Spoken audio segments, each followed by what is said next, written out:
Hello, my name is Rebecca Chung, and I'm the Executive Director of Leadership Programs at the Graduate School of Education. I'm also the Director of the 21 CSLA State Center. Welcome to our fifth webinar on pandemic innovations, educator adoption of innovative practices and platforms during the pandemic, and how leaders might sustain them in the future. A little bit first about 21 CSLA. The 21st Century School Leadership Academy is dedicated to the professional learning and support of California's educational leaders, teacher, site, and district, to create more equitable learning environments that ultimately improve success for underserved students. Headquartered at UC Berkeley's Graduate School of Education, it is led in partnership with UCLA School of Education, the California Subject Matter Projects, and 7 regional academies across the state. 21 CSLA has 3 sponsors: the State Board of Education, the California Department of Education, as well as the California Collaborative for Educational Excellence. And so today our goal is to talk about pandemic innovations. So in order to do that, we first want to just take a moment to acknowledge where we are in the process of both enduring and also recovering from this pandemic. We are moving towards pandemic recovery, but ultimately, what are the ways that the pandemic has taught us lessons? What are the opportunities of this crisis? What are the ways that we can reimagine education that weren't possible before? That's really the focus of today's session. We've prepared an agenda that includes audience participation. So get ready. Soon, we're going to invite all of you to give your thoughts to these questions. We're going to use a platform called Thought Exchange. In Thought Exchange, each of you will have a chance to provide some of your ideas about what's happening in K-12 education and how we should innovate during this difficult time. Then we'll hear from our guest researchers about their research project involving California teachers and the innovations that they have been making during this time. And then finally, we'll also add some practitioner voices, a teacher leader and also a site leader perspective into the conversation. We will then engage the audience again in another dialogue through the Thought Exchange platform. And then we will open a dialogue among our panelists that also includes your thoughts as a part of our conversation. So let's get started with our first Thought Exchange. Thought Exchange is a communication tool that gathers hundreds of responses and engages participants to rate others' anonymous comments to find common ground. Community crowdsourcing is a way to leverage technology to solve problems and find solutions with larger groups of people. Some of you may work in contexts where you have used Thought Exchange, perhaps with your school board or district leadership. And a lot of people have been using it recently to solicit community and stakeholder feedback during distance learning. In this webinar, we seek to complement our guest speakers with a chance for you to contribute your thoughts. So with the link that's provided in the slide deck, or with this QR code that's on the screen, we invite you to now add your thoughts to this question. How did the shift to online instruction spark social and digital innovations inside schools? You can click on the link on slide 7. You can also use your QR code on your phone or dial in or go on the website link that's provided on this slide. We will spend the next 5 to 6 minutes engaged in the Thought Exchange platform. First, entering your thoughts, and then second, upvoting the thoughts of others to lift up common ideas among us. Let's get started.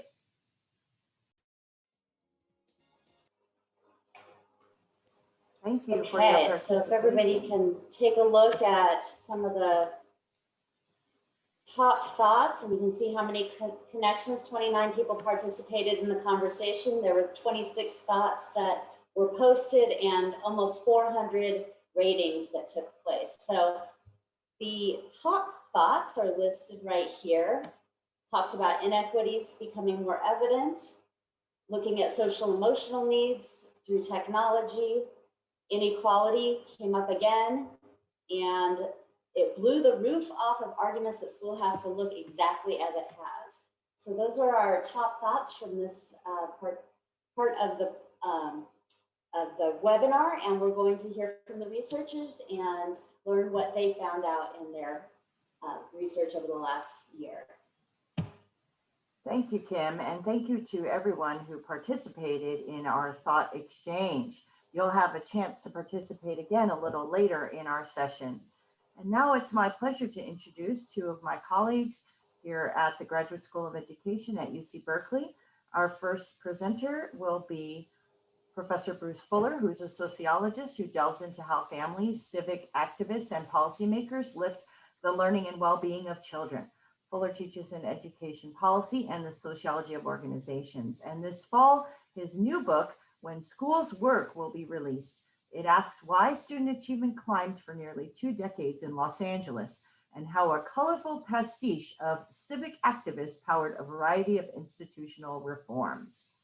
And it's also my pleasure to introduce my colleague, Dr. Zach Pardos, an associate professor at UC Berkeley who studies adaptive learning and artificial intelligence.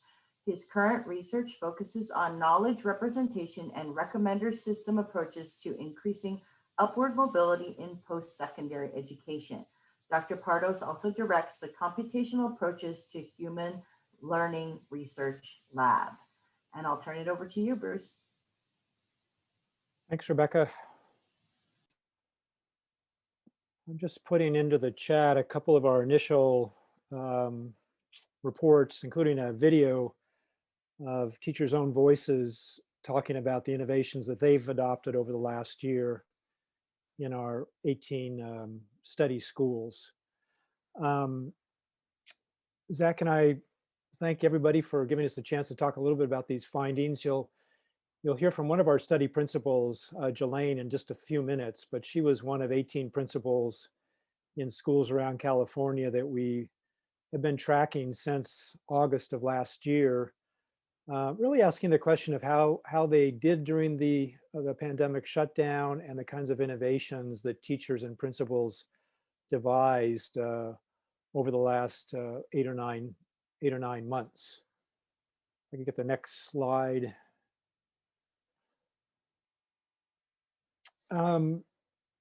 So as mentioned, we dug into these 18 schools. They were all charter schools. We might want to talk a little bit about generalizability to regular public schools. The charter community turned out to be quite open and inviting to what we were trying to do, the questions we were asking.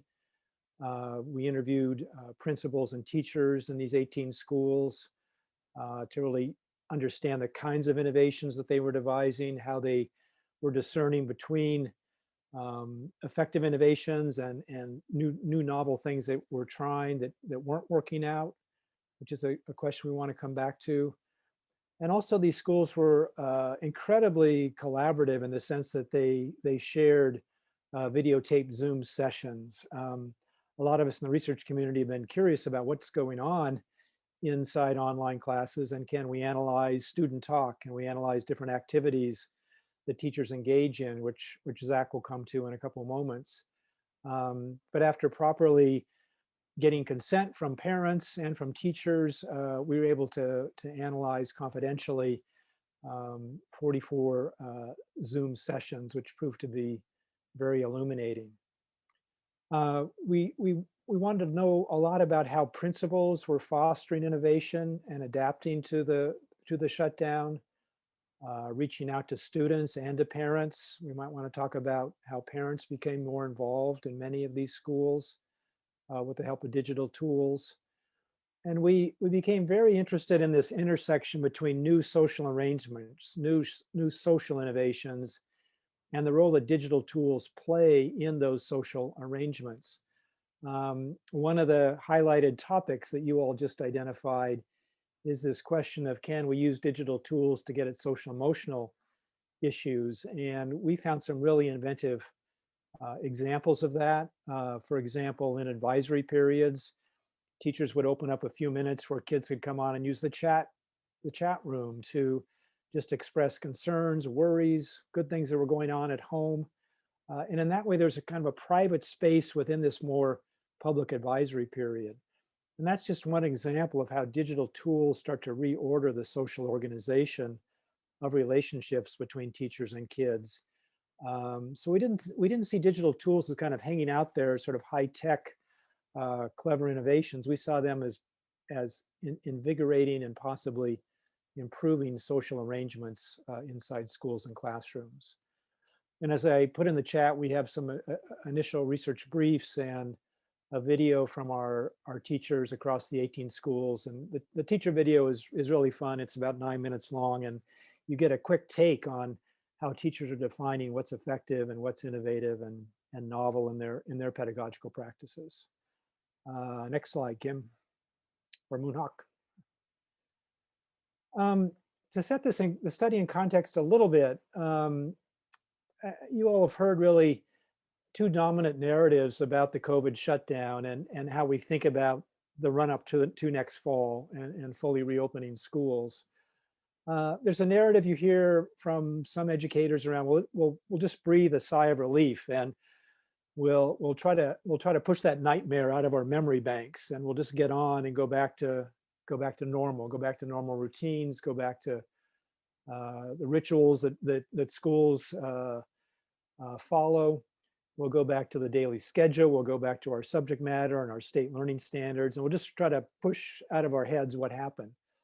On the other hand, you hear sort of a competing narrative, which is really the theme of the session today, which is, well, let's take stock of all the innovations that bubbled up over the last year, and let's rethink and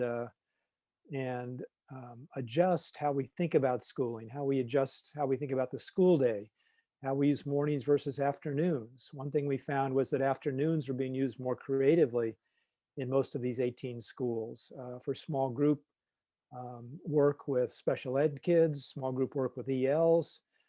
Afternoons were kind of inventive spaces, and a lot of the core instruction and new material was really placed into the morning sessions. So that's the other narrative is, you hear this word transformative, or can we transform what school looks like? I'm not quite that in the clouds, but I do think this other narrative is provocative and one that we're trying to explore in our work here at Berkeley. And we did find kind of something in between these two narratives. In the social organizational realm, as I just mentioned, we did find new ways in which the day was organized. We found teachers talking about how they were focusing on perhaps a smaller set of learning standards in the morning and really burrowing into those standards. And then in the afternoons was used more to focus on kids that were falling behind. We saw special ed specialists using those afternoons in small group work. We saw more attention for ELs in some of our schools. And then in hybrid arrangements, of course, as you know, many of these same students were coming back to campus first. So this was a social organizational innovation that we saw across our schools. We saw this extension of the advisory period to get at social emotional issues. We also saw some really creative use of support staff. One of our schools outside of Sacramento actually deployed even cafeteria workers and clerical staff to become learning aides online. So as the lead teacher was presenting new material and new curricular tools, these aides would pull people into breakout rooms and provide some extra attention. And we can't do this in all schools. We do have labor constraints in regular public schools, but the charters provided a little bit of a laboratory for the more agile deployment and use of staff, and that was yet another social organizational innovation. And then we saw a variety of digital innovations inside classrooms and school-wide. Zach's going to speak to this more deeply. I just want to emphasize, again, this intersection between digital innovations and how we think about social relationships. For example, with the use of tools like Freckle, teachers were able to do quick assessments of kids' performance and competencies, and then Freckle turns out assignments that are really pegged to each student's level. So again, the digital tools are not creating anonymity. They're not creating a coolness. They're actually helping teachers tailor instruction and assessment. The same thing with Pear Deck, where you see kids working on long division problems, say in the 5th and 6th grade, which was the focus grade level for us. With Pear Deck, teachers can see every student's work as they're puzzling through math problems or puzzling through expressive language exercises. So again, the digital tools are interesting and colorful, and animation enlivens classes, but the digital tools also nudge us all to rethink social relationships and how we're tailoring pedagogy to both small groups and to individual students. Zach? Thanks, Bruce. So the main part of our study was to look to see what online learning looked like at these 18 charter schools. But then we also reflected on what were the factors that led to the online environment looking the way we observed it to be. And what contributed potentially positively to these, giving space for these innovations to come about. So one of the factors that certainly shaped the eventual structure of what we observe the online environment to be is drawing from prior digital experience, that is principals, teachers, using experience that they had previously going forward. And they didn't start from zero. This is responses from principals on the question of, did you use any of these digital approaches prior to the pandemic? So you see 80% of principals at our 18 schools said students utilized computer hardware for instruction prior to the pandemic. 50% of principals say they used an online management device for student grades, like a learning management system and so forth. Only a quarter of the principals said that at their school, blended learning was offered for some curricular content. So even for the most experienced schools when it came to digital, going fully online was a completely different experience. How long would the school day be online? How would you do grading, assignments that were turned in, activities that had a more physical component? How would they be orchestrated online? And so several factors contributed to shape the answers to those questions. One was the state providing some parameters on the length of the expected day, which was 300 instructional minutes per day, which could be a combination of synchronous and asynchronous. There was an expectation of reduced curricular coverage, which we'll touch on a little later, that required some innovation. And the state also required approved forms of continuous assessment. And this actually led to what teachers voted in the survey as the most positive activity during the pandemic, which was improved student assessment. Leadership from principals, according to the many interviews we did, had a big impact.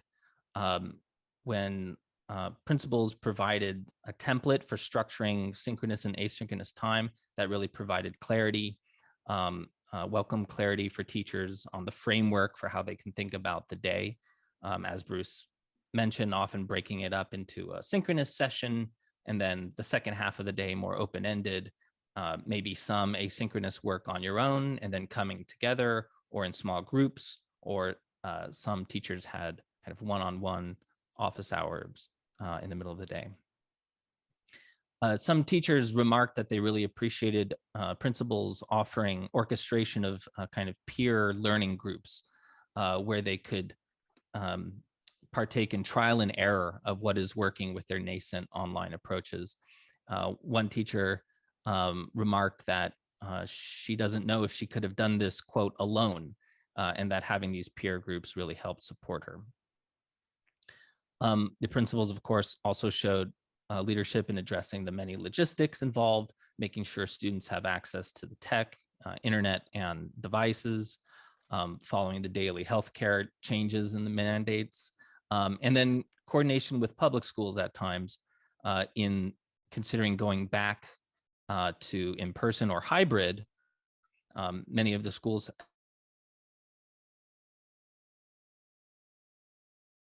schools. And so going back in person required attending to their special education program, which would have to be in concert with the public schools, adding another complication. And then, of course, teacher well-being. Many of the principals and teachers told us about how the social emotional check-ins were welcome during a stressful period. And then, of course, last but not least, teacher classroom structuring. Managing engagement was one of the largest challenges reported. The cadence of assessment was also not a challenge, but something that's teachers had to decide on the frequency of that assessment. Is it every day? Is it once a week? Is it twice a week? Is it once every other week? In part, that was decided with the principals, but teachers also seem to have a lot of latitude in deciding that themselves. And which tools they would use in order to convert their curriculum to digital. In some cases, the textbooks already had a digital version off the shelf, ready to go. But in almost all cases, there was some amount of additional software that was used, be it Khan Academy or any of the other 33 software tools that we found teachers used in our study. Last but not least, teachers reported that the most intense aspect of online teaching in terms of occupying their work week was preparing online materials. That took about 25% of their work week. Okay, so zooming in, what did the typical Zoom classroom look like? And we got a sample of this from 44 annotated classroom videos, each of which were 25 to 60 minutes long. And just a broad breakdown here among the ELA and social studies classes, 59% of the in-class time was spent on an academic task or exercise, could be a Jamboard or other kind of exercise. 22% was spent on didactic lecture style delivery. And you can see the smaller categories. Clarifying the weekly schedule was 7%. Use of chat or breakout rooms was relatively small, 3%. Time off task or organizing was 4.5%. And social emotional check-ins where the teacher will talk one-on-one with a student during the whole class session was 3%. So who was heard during these classes?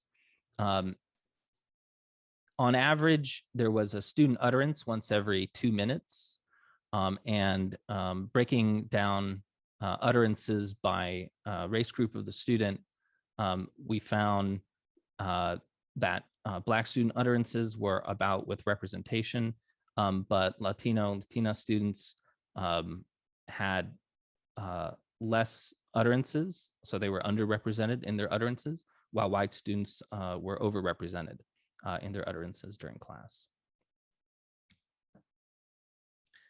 So this online modality for many meant inevitable lack of connection compared to in person. So it took a good deal of creative use of tools and figuring out what tools are right for the right situation in order to regain some of that connection. And these are just a couple of tools that we found commonly used to regain connection and regaining connection between students. So students working with one another using a Jamboard.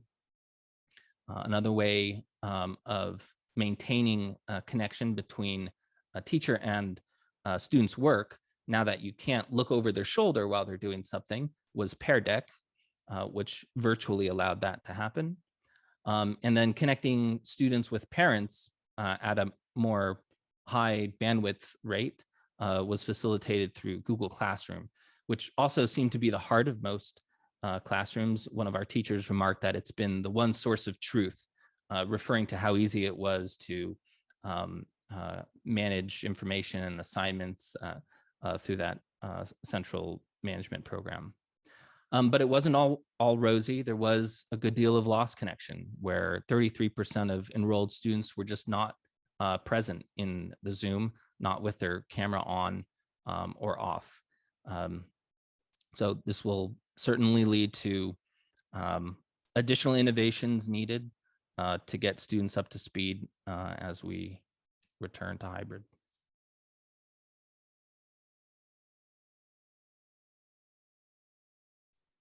So just to kind of look forward a little bit, our work has occurred, as we've just reported, over the last 9 or 10 months. We're also going to be following up with some of these schools and going into 3 or 4 regular public school districts in the fall to see how the story continues to unfold.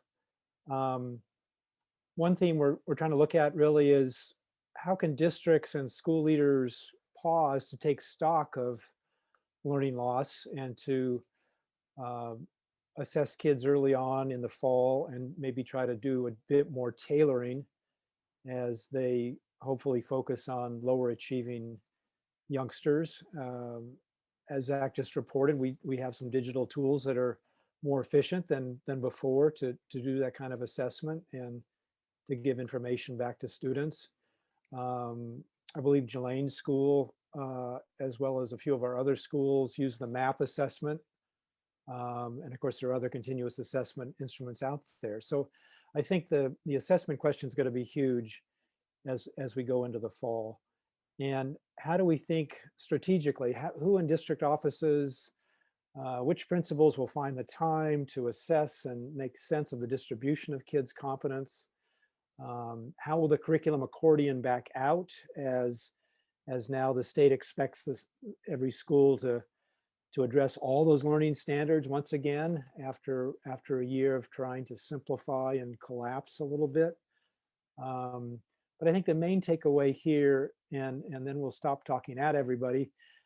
The main takeaway really is how do we find the time, the space, the wherewithal at the school level and within district offices to think strategically, to think about where kids are at, what does the distribution of achievement look like as the fall gets underway, and how do we take stock? How do we collect information about these innovations? I mean, we had the luxury and the funding to talk to principals and teachers who were generous in sharing their time. But as educators, hit the ground running again in early August, how do they get going, get underway while trying to cull through some of these innovations? Leah asked the question in the chat, how do we know which of these have worked and which have been not so effective? That's a huge question, and we don't have evidence on that after the last 10 months, but educators are going to have to make some professional decisions and have some discretion about which of these innovations work and which are not so promising. But the first step is creating space, creating wherewithal, just creating time to take stock of these innovations and try to figure out, okay, what can be adjusted, what can be transformed, and where do we just have to click back into routines to reopen effectively. So that's going to be a huge challenge. Rebecca, we can stop there. Great. Well, thank you so much for sharing about your research project. Now let's welcome our 2 practitioner guests to join us to provide some of their perspectives into our conversation. First, it's my pleasure to introduce our principal, Jelaine Antone, who's in her 18th year in education. She's currently the principal of Rockland Academy Gateway, a charter school located in Rockland, California, which is outside of Sacramento.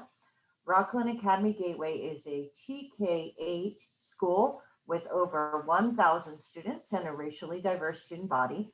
And the school prides itself on its core knowledge program that is enhanced with technology and the arts. And as mentioned earlier, Principal Antone is a participant in Professor Fuller and Pardos's research project. Next, I'd like to introduce Monica Yupa. She likes to go by Moni. So Moni is in her 3rd year in education. She is a computer science teacher at Urban Promise Academy in Oakland Unified School District, which is a middle school located in the Fruitvale neighborhood, serving over 350 predominantly Spanish-speaking immigrant students in grades 6 through 8. Urban Promise Academy's curriculum focuses on project-based learning, personalized learning, and social-emotional learning. Ms. Yupa is a participant in the Graduate School of Education's California Computer Science Project, funded through the Kapor Foundation and the Google Foundation. So welcome to you both. And perhaps if I could invite Principal Antone to start, please provide some thoughts that you have on this topic of pandemic innovations. What other innovative practices do you believe have been adopted? How do you think leaders sustain practices moving forward? Yes, thank you for the opportunity to be here today. This is really timely because as a principal, I'm definitely all in next year right now, even though our last day of school is tomorrow. So everyone else is here right now. I think I dated something 2022. I'm that far into next year. So we're really thinking about this as a school community. A quick overview of our pandemic journey. This school year, of course, like everybody else, we started in distance learning. We did ask our families before school started to choose if they wanted to, be in a virtual program for the entire year, or when we could bring students back in person if they wanted to be part of that program. And at my campus, it really was 50% of families chose virtual and 50% chose to come back in person when we were able to. So and my school has about 1,200 students, so that was 600 about in each of those different programs.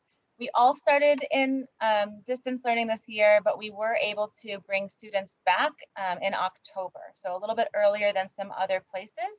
Our students, the ones who chose to come back in person, we started in a hybrid model where we had small groups of students, cohorts in the morning. Our teachers cleaned their classrooms and had lunch, and then had another group of students in the afternoon. So we got to experiment a little bit with what that smaller group instruction looked like for a period of time. And then in April, after spring break, we switched to a modified day, a little bit longer instructional time, where our students were all here with the 3-foot distancing change in the guidance.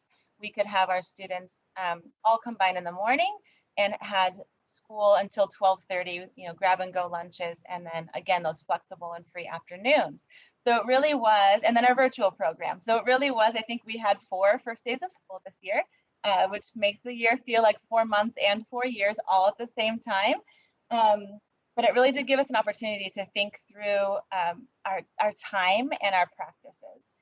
We, a month or two ago, had a professional learning day, and part of the work that we did that day was we asked our teachers to reflect on the year in 2 different ways. First, we titled the session Dear Next Year's Teacher, and we had our typical essential standards, right? So we drilled down the Common Core state standards to what we believe and have seen as essential for students to learn. Those are the standards that we teach all the standards, but those are the standards that we extend on and remediate on to set students up for success in the next grade levels. This year, we drilled down to even further to super standards because we didn't have the same amount of time to cover all of those standards at the same depth. So we wanted to make sure that we captured for our teachers for next year, which of the essential standards did you teach on? Which did you remediate on? Where are kids at with that? Just so that we, next year's teacher knows where they may need to backfill in typical years they wouldn't need to. We also asked them a version of a question that was, what did you do this year because you had to, but that you will never stop? So really, again, opening that dialogue of we were forced, there's some forced innovations this year for all of us, but really wanted to capture what did we learn? What do we want to continue in our practice moving forward? Again, how can we come back? There's a rush, like Dr. Fuller said, there's a rush to get back to normal. And really, we wanted to think through how can we come back better? What's our new normal going to look like, and what can we apply from our learning this year to do better for our kids moving forward? I was reviewing some of those slides in preparation for this, and some of our teachers created videos kind of outlining some of those innovations, and there really were 3 different categories where I saw what they captured that they wanted to keep doing next year. One, of course, is in instructional practices. So we did use new tools. Again, we have a focus on technology at our school, so our students are really fluent with the technology. But the practices that teachers have learned in a few different areas. In particular, we actually saw great success with our English learners this year. It's been a focus of ours the last couple of years, and we continue to close that gap through the pandemic, which is great. So what did we do to support our English learners, and how can we replicate that moving forward? Teachers talked about continuing the playlists that they developed for their asynchronous work, but to be used in the classroom, which really provides kids more independence. Even when they're 6 and 7 years old, they're now able to navigate those playlists, and provides more choices for students to show their learning or to engage with different topics.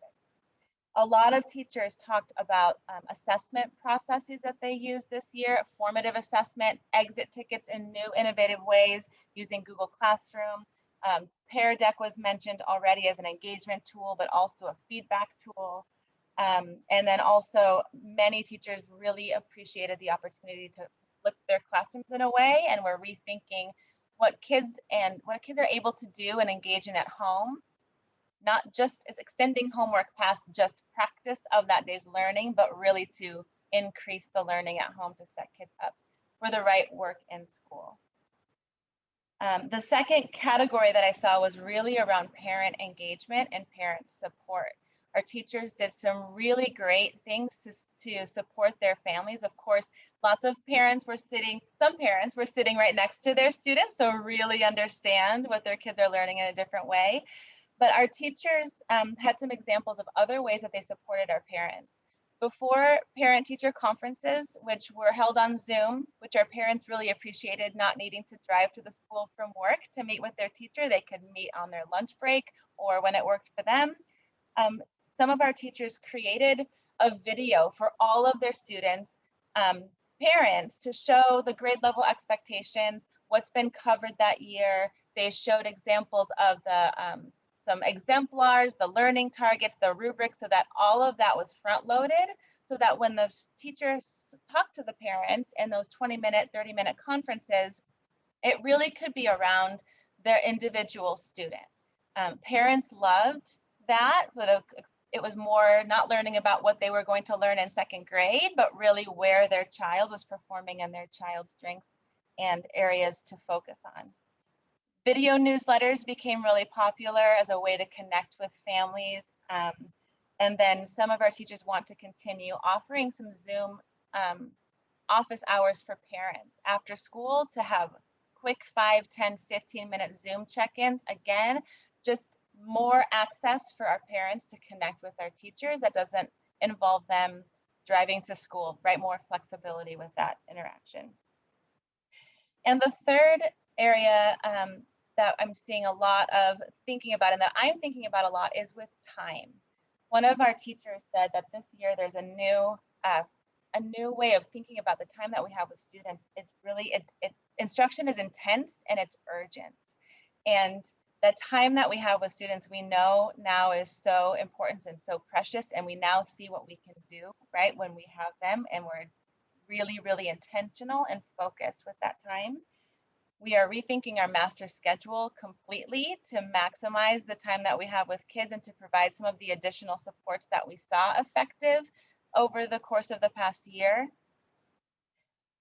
We have teachers who have rethought work-life balance. We really want to combat this cycle of busyness and this culture of busyness that we find ourselves in, and are really thinking through what we use our time at work for.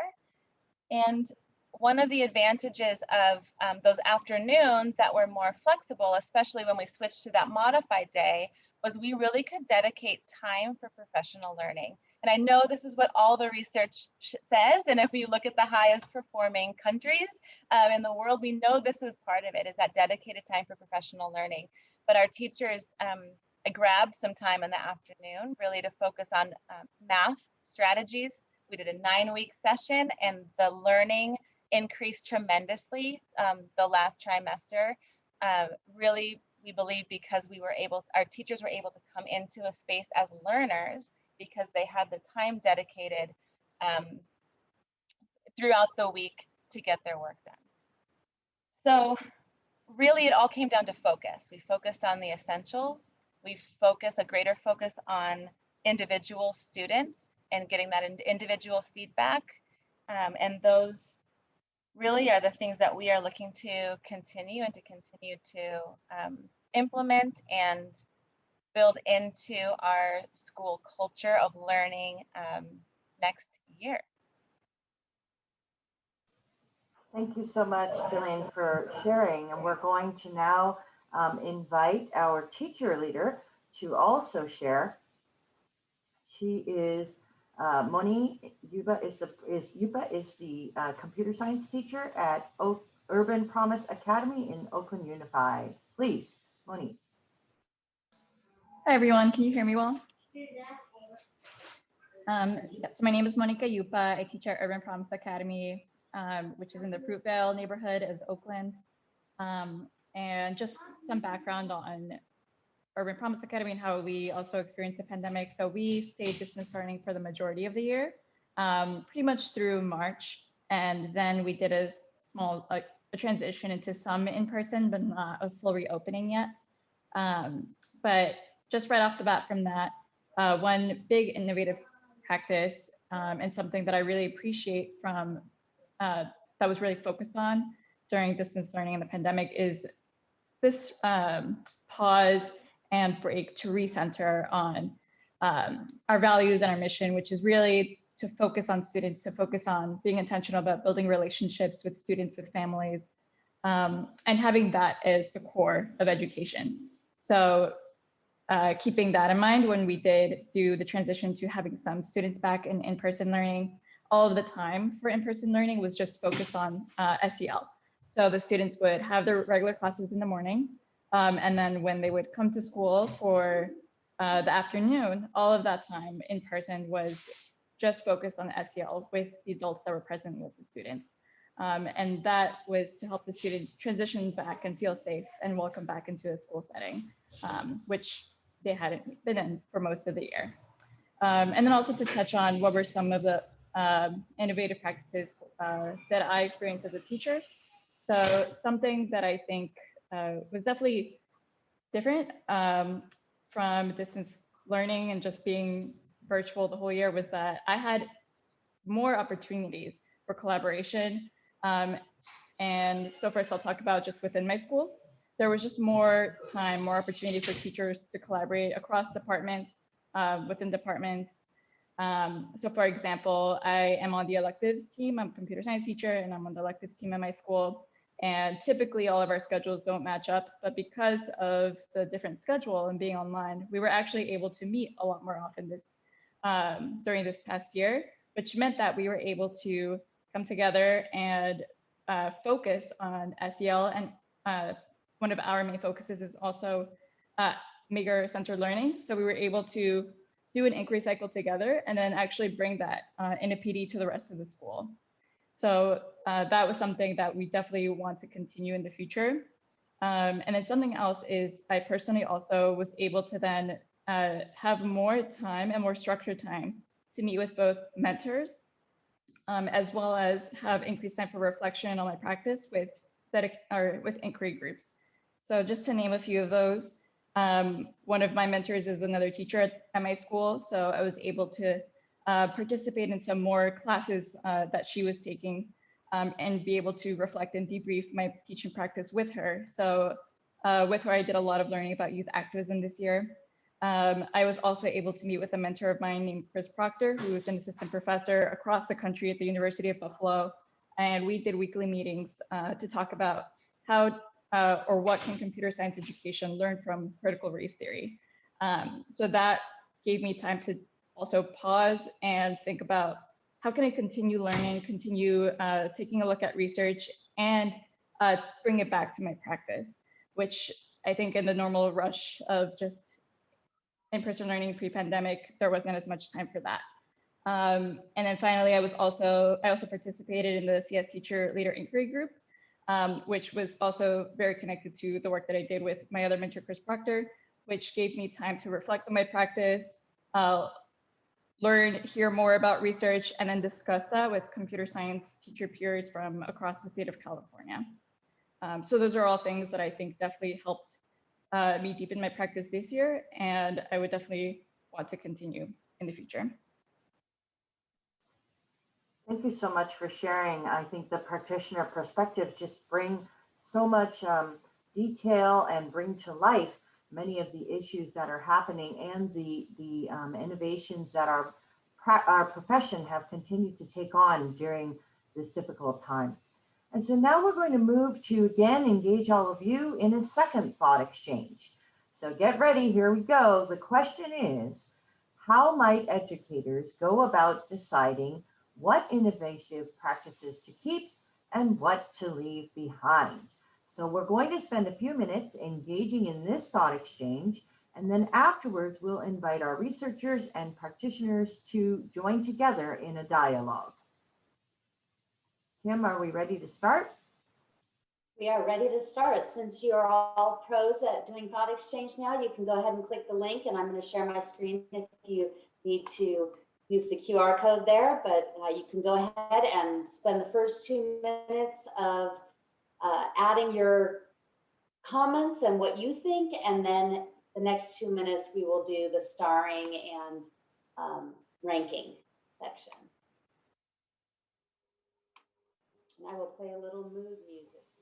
Great. So as we're finishing up the rankings, we're going to use this thought exchange to open our discussion among the researchers and the panelists. So I'm going to invite Kim to stop share and also invite my the panelists to join me so that I'm not having a discussion with myself. That's not very fun.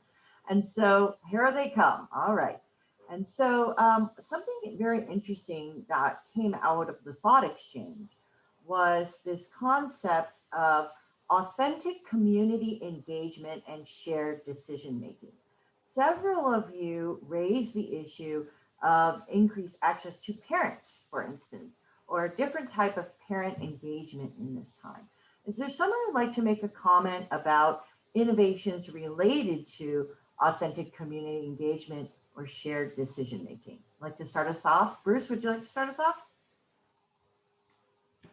Well, I think Jelaine spoke to innovative ways of engaging parents. I mean, the video newsletter idea, just as a simple example, is pretty compelling.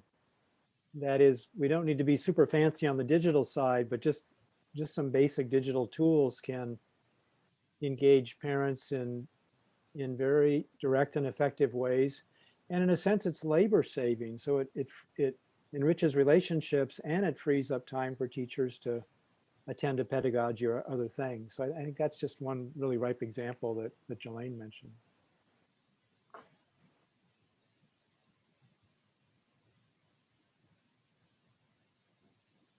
Yes, Jelaine, would you like to add to that? Sure. Well, and I think too, just all year, we tried really, really hard in our whole organization to really keep parents involved in those decisions and getting their input. Obviously, when we were thinking through schedules, we really, our teachers helped to drive that because they have the lens on what's going to be best for student learning, right? So they chose the hardest option. They chose to see kids all day. We're teaching all day, every day. They didn't have any time really for themselves because they knew, in early literacy that every day seeing them for a shorter amount of time is better than 2 days on and then not seeing them for 5 days. But bringing our parents along with that and really making sure they understand and had input too in the decisions that we were making along the way was really important. That's not a new practice for our organization, but it definitely, we had happy parents all year long because they understood the why behind some of the decisions. So there was the engagement with the teachers was enhanced by some of those practices. And because again, they're often on Zoom with the parents and kids at home, but along the way, just the importance of bringing parents along in those decisions definitely is true. So I want to also, oh, sorry, go ahead. Moni, did you have something else you wanted to add? Yeah, I'd like to add to that. So definitely super important to involve parents. And it's something that our school works really hard at, though I will say it's difficult to have a blanket solution. A lot of our parents are or don't speak English. A lot of them also don't even speak Spanish. They'll speak another language. For example, we have a lot of mom-speaking parents. And so we'll need translators in order to have teachers communicate with a lot of our families. So we had some translated mom videos, but then comes in other things like a lot of our parents don't necessarily have the tech literacy to then be able to access those translated videos. So something that we saw was like there wasn't really a blanket solution, but there's a lot of things that we're trying.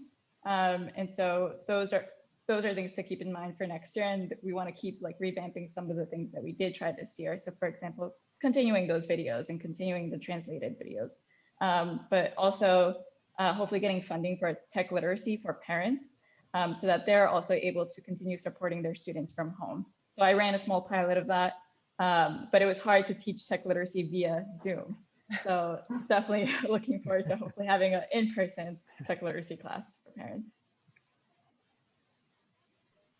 Another topic that I heard raised both in the thought exchange and also in the different discussions was about time, the time to reflect, the time to learn, and the professional learning opportunities that emerged from the pandemic. I thought that Moni described some really interesting opportunities to learn with experts from outside the area, for example. And I think many educators have reported increased access to perhaps specialists or specialized professional learning. And so what about professional learning moving forward? What can we learn from the innovations of the pandemic? What other types of affordances perhaps did the pandemic present itself related to professional learning? And how will we continue to sustain our profession through professional learning moving forward?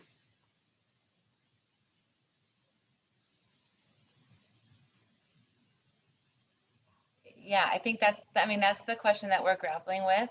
We are, our calendar, our academic calendar for next year has already been published and sent out to families, but we are, our organization's going through a strategic planning process next year. And that is one of the things at the forefront is we did learn that when, Moni talked about that too, right? That when there was less time with students in your classroom allowed more time to engage in that professional learning, which directly goes back and impacts the students, right?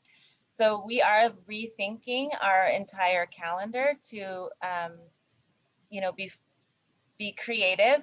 We will have the year to do that next year. So next year we're kind of stuck with what we have, which already is a lot of time for teachers. But thinking through, one thing that I was thinking through with the extended learning opportunities grant funding that's coming into schools is really it's not a shiny shrink wrapped packaged program that's going to mitigate that learning loss. It really is our teachers, and so pouring that money into supporting our teachers, giving them the time to focus on individual groups of students. That was one thing that came up when we thought about what are practices that worked. When you're running a small group in your classroom of 30 kids, you might have your 5 kids in front of you, but you have 25 others that you still are managing and keeping an eye on. And our virtual teachers on Zoom, when they had 5 kids, it was just them and the 5 kids on the screen in front of them, and how much more focused they could be. They felt like they could be more effective with that time. So that's another aspect of time that we're thinking through. How can we, again, like Dr. Fleur talked about, staff creatively or be flexible with that staffing? And really that's where a big chunk of that learning loss funding is going for my campus here. Rebecca, one thing that Zach and I heard a lot from teachers on was how they tapped into digital networks with other teachers, right? I mean, we all know that principals fostered a lot of innovation. They brought one or more of these 33 different platforms that we heard about from teachers, but ELA teachers went online and they connect with ELA teachers in Texas or Rhode Island or wherever. And that was kind of an interesting innovation in its own right, that the social networks that teachers formed were quite novel in many cases.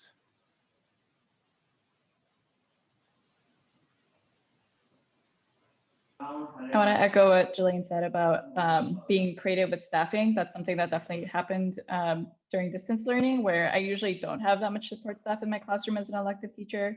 So it was incredible to have increased support during distance learning because my schedule allowed for that. So returning to in-person, I think it's more of like a funding issue. It's impossible to have support staff everywhere. But if there's increased support from the district and from other organizations, I definitely think that that's something that does make a big difference to students, just having more dedicated attention from an adult. If I could pull on the 33 different tools aspect of your research, one of the items that came up in the thought exchange is the idea of freedom and time to make decisions about instructional methods, tools, practices. And so based on what you heard about all the different tools that were used, there's clearly a lot of experimentation happening in this year. If they named 33, they probably tried 66 in order to get to the 33 they actually used. What do you think are the future considerations for leaders around the conditions that allowed for this widespread experimentation and what the implications might be in the future? You know, this is not normal for schools to allow such autonomy or individual professional decision making. So any thoughts about that? Well, it's definitely an open question that Bruce and I continue to ponder. You know, what is the origins of the innovation? Because you can identify a lot of instances where, okay, in this case, it looks like it's coming from the teacher, but the principal facilitated the space for that teacher to innovate and the freedom, right, to use their selection of tools. So it is quite fascinating, and you know, I agree with one of the comments, well, all the comments, but I want to draw attention to the one that authentic community engagement, shared decision making, the closest to the problem can best design their solutions. So we know that industry is going to continue to lean in, right, and try their hand at innovation, and it's welcome in most cases. A lot of those tools were very well utilized by teachers, but at the same time, it was this interaction of how they decided to use it in the context and for their particular students, and a kind of personalization. And so I do think going forward, teachers do need a space to be creative. Google gives all employees Friday off to do your moonshot project. You know, maybe all teachers should have a Friday to think about pedagogical innovation. But I really do think it will be necessary to utilize both that on the ground teacher sense of the environment and tools from software vendors, particularly as students are now transitioning from middle school to high school or high school to college, and the amount of variance in their background is going to be extraordinary, right? It'll be quite unprecedented. Everyone will be at a different place in their curriculum. The curriculums have all contracted or used a different subset, right? A lot of that was left up to the principal and the teacher to decide what subset is being taught. So there's going to be a real differentiated instruction challenge, I think the likes of which we haven't seen before going forward. And it will take a rededication to effective use of tools as well as additional teacher elbow grease to get over that. I would also highlight Rebecca Moni's word relationships. You know, if you go back to a year ago, there was sort of this collective panic. And one thing we heard from teachers is that it brought together departmental units more tightly. So yes, principals were bringing in innovations. They were bringing in these 33 different possible tools. But a lot of the discretion and decision-making was within the ELA department or within the fifth grade teacher team. So how principals maintain that energy at that level and how teachers keep collaborating, I think that's another really provocative question going forward.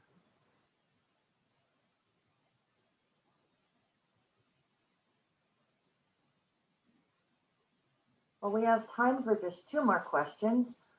One is about this issue of data and evidence, and how we're going to use, what kinds of inputs are going to be used in the future to determine what should be maintained, what other innovations are needed.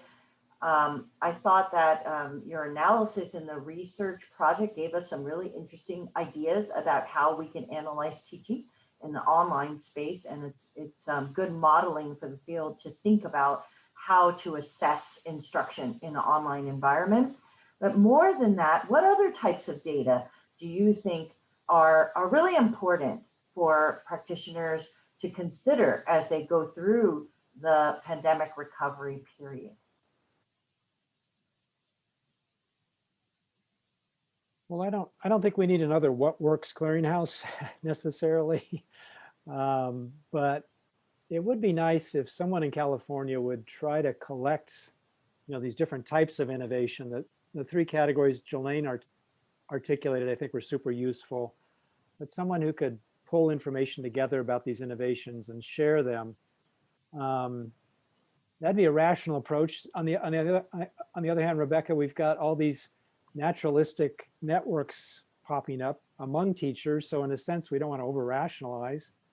We want teachers and departmental groups, grade level teams to make their own decisions. So it's really a fascinating social network challenge, right? How do we encourage and how do we sustain all this energy about information that's flowing through teachers' own networks and principal networks?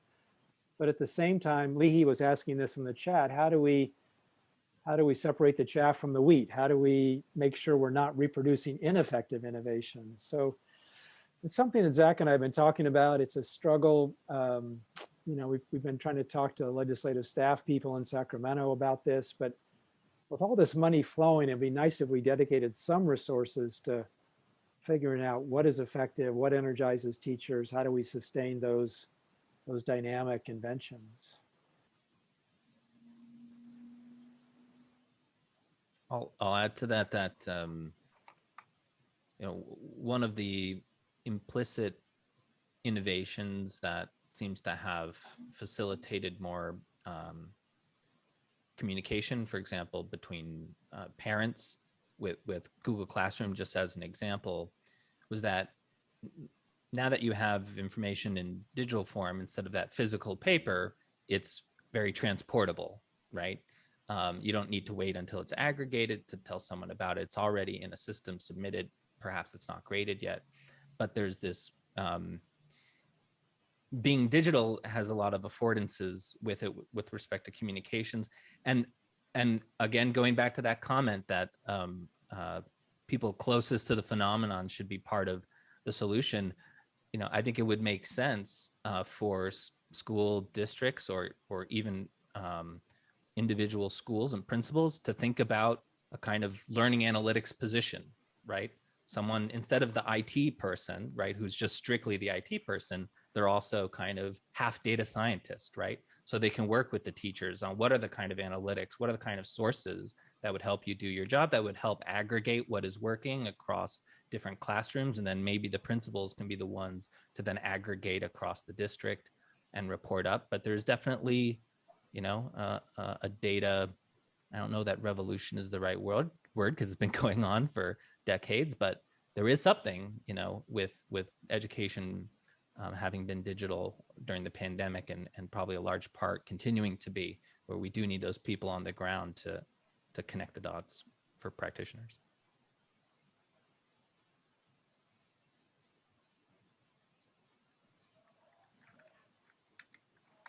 Any other thoughts about evidence and data that should inform our decision-making moving forward? Well, it really comes down to student learning, right? It comes down to student achievement. And I know also the social emotional wellness of students obviously is a foundation for kids to reach those levels of learning. I know, Moni, I know a little bit about your school too. I know that you are doing those inquiry projects. We also engage in the collaborative inquiry process around student data. And I think it's that is how we can see what's working and what's not working, is by looking at our students and how they're performing on assessments, formative, summative assessments, state assessments, MAP assessments, right? And it all of those pieces, not to minimize, again, the social emotional wellness, the mental health of our students, but that's a foundational part of getting kids to learn at those levels. So I think, in essence, that's how we know what innovations are working. And I also, it really comes down to the teacher who's putting that innovation into practice.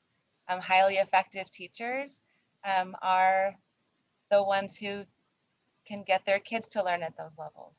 So it's making sure we're supporting teachers in their effective practices. Circling back, I guess, to time for professional learning for teachers.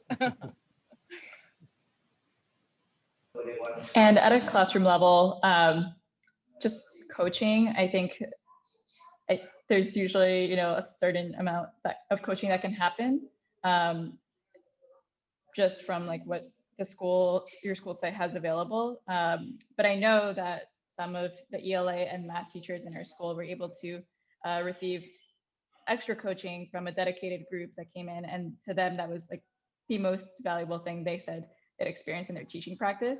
But again, we only have so much resources and funding for that. So only like those teachers were able to receive that. But if there was an increased opportunity for coaching, and if coaches could help us both, look at student learning, and also I saw a comment that brought up values. How well are we aligning to our values in our practice? I think that would also be super helpful, especially there was a comment in the chat as well about for teachers who often are the only teacher for this subject at the school and are usually operating in a silo. I think that would definitely help teachers who are in that scenario and could really benefit from increased coaching. Great. Well, now to our final question. As you know, today's webinar is focused on educator adoption of innovative practices and platforms during the pandemic. But I want to emphasize the second part of our intent in this last question, how leaders might help sustain them in the future. So if you had the chance, which you will in about 30 seconds, to leave this audience who supports leaders and who are leaders in the field in California, what is one idea or inspiration or even provocative thought that you'd like to leave the leaders who took time out of their busy schedules to come today, or took time out of their busy schedules in the future to watch this webinar? What is your last thought for them? What would you like leaders to think about in how to sustain innovation in the future?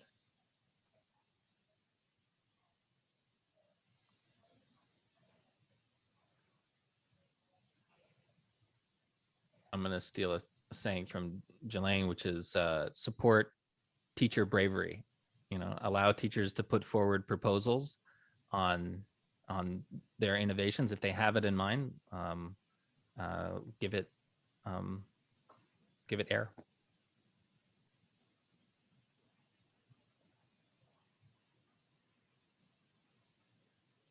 Well, I think Zach stole mine because he stole it from me. But I mean, I think similarly, I think one thing that we say around here, because this can be scary it can be scary for teachers to try something new, but we talk about failing forward. So if you try something and it doesn't work, as long as we're failing forward and not backwards, right? So just creating a culture and whatever, place you're working, a culture for failing forward and for trying new things, and to celebrate that. I would steal from Moni in terms of the focus on relationships. And, we're starting to talk to district level folks and understanding, do they have relationships with principals that allow for sharing of information and ideas about innovation? Do they have relationships that are trusting and open, and where people sit down and take a deep breath and say, how can we make schools better? How can we learn from the past year? So I think relationships are obviously key among educators, and leaders, I think, have a responsibility to nurture those sort of relationships where there's a lot of active listening, a lot of sharing of ideas around innovation. I'm going to steal from a lot of you and add on. So a comment in the chat was unstructured but dedicated time for teachers to choose their own path for development. I definitely think that leaders could advocate for teachers having that dedicated time, and also to be able to do that in collaboration with other teachers to build those relationships and then see what ideas and inquiry cycles can come out of that. Some might fail and that's okay, and then some might be successful. Well, I hope that our audience will join me in thanking all of our panelists for today. This was a fascinating and timely topic for us to consider as we get a short reprieve in the field, very short, because many schools, of course, are also implementing extended learning this summer. Thank you for taking the time to share your perspectives with us, and we will be sure to carry your words with us for a long time and into the work of 21 CSLA. We have added a survey for you in the chat. Please feel free to give us some feedback if you have any ideas about how we can improve our webinars. We're very open to that. And finally, we've also provided a link to the 21 CSLA website, as well as our mailing list if you are interested in future communications about future events. Thank you again to our panelists. Thank you all to our audience for taking time out of your schedule to join us today. And we wish you a very good month of June.